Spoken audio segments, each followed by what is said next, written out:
Salut, aujourd'hui j'ai un message plutôt important à faire passer aux perfectionnistes qui tomberaient sur cet épisode. Quand on est perfectionniste, on a souvent une faculté assez exceptionnelle, quand on y pense, à se compliquer la vie d'une manière extrêmement violente. Tout a besoin d'être difficile. On est accro à la difficulté. Et quand quelque chose pourrait être simple, soit on ne va pas le faire, parce qu'on a des standards bien trop élevés pour faire des choses aussi simples, soit si on veut se trouver digne de le faire, en tant que perfectionniste, on va le compliquer. Non, je suis désolé, faire une vidéo sur YouTube, ça peut pas être simple. On va écrire un script génial et on va passer 3 heures à faire un montage incroyable. Non, je suis désolé, aller courir pour me remettre en forme, ça peut pas être simple. Je vais pas juste prendre mes chaussures et aller courir 500 mètres, faut pas déconner.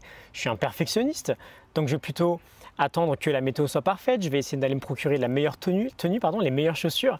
Et j'irai courir, mais j'irai pas courir 500 mètres. Ce sont les faibles qui courent 500 mètres. J'irai courir 10 km dès mon premier essai. Bonne chance avec ça. J'aime beaucoup les Américains parce qu'ils créent des mots à chaque fois que ça leur arrange. On n'a pas forcément cette liberté-là avec la langue française. Et Alan Cohen, dans son livre Enough Already, nous pose la question finalement. Je vais essayer de te le faire bien en anglais. Are you a hardaholic? Est-ce que tu es un addict à la difficulté? Est-ce que tu as vraiment besoin de rendre tout si compliqué? Et son antidote finalement à ce problème généralisé chez les perfectionnistes est extrêmement trivial. Simplement se demander, est-ce que les choses pourraient pas être plus simples? Ça ressemblerait à quoi si c'était facile? Et ça me parle beaucoup ce genre de notion parce que voilà, c'est pour ça que je te les partage aussi. Avant de commencer mon challenge de 365 vidéos, je vais y arriver en 365 jours, ça me paraissait extrêmement compliqué de faire une vidéo. Parce qu'on a une fausse idée que peu importe, un tel projet ne peut pas être simple, ne doit pas être simple.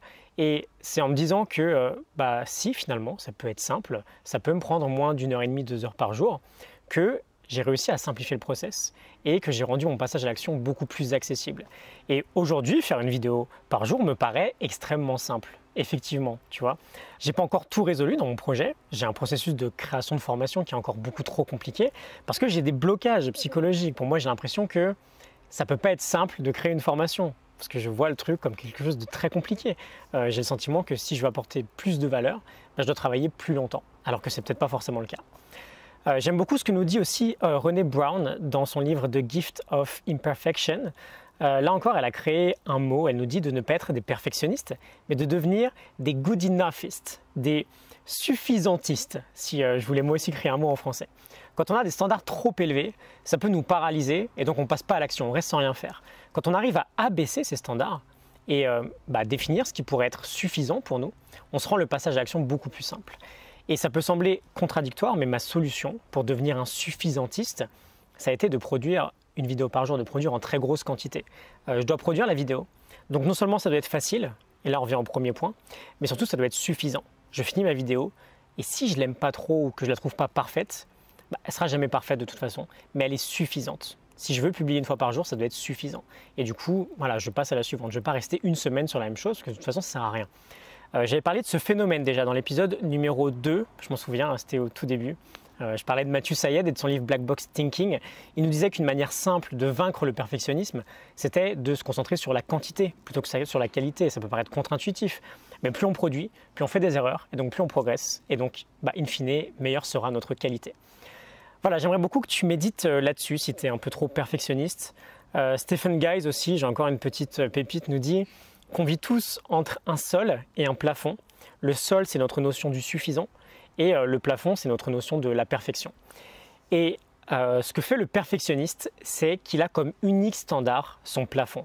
Pour lui, c'est soit parfait, soit rien du tout. Donc en fait, ce qu'il fait, c'est qu'il met son sol à la hauteur de son plafond. Et devine quoi, quand tu as ton sol qui est à hauteur de ton plafond, tu n'as plus trop d'espace pour vivre, tu n'as plus trop d'espace pour créer. Voilà, pense à ça et surtout demande-toi, est-ce que les choses ne pourraient pas être plus simples que ça? Est-ce que je suis obligé de rendre le truc si difficile ou en tout cas beaucoup plus difficile que ça pourrait être? Okay. Juste un dernier mot, je suis en train de préparer une nouvelle formation sur le perfectionnisme. Ce sera prêt dans les prochains jours, j'espère jeudi, mais je t'en reparlerai. Je t'ai mis un lien en description si tu veux te préinscrire, ça t'engage absolument à rien. Juste ça te permettra d'être tenu au courant. Je t'enverrai un petit message pour te dire quand elle est prête. Je fais ça parce qu'il y aura des conditions tarifaires très spéciales pour les premiers à s'inscrire. Donc voilà, je te laisse ça en description, ça t'intéresse. J'espère que ce que je t'ai dit aujourd'hui t'a parlé, que ça te fera au moins réfléchir. Et je te retrouve demain pour une nouvelle vidéo. À demain, salut.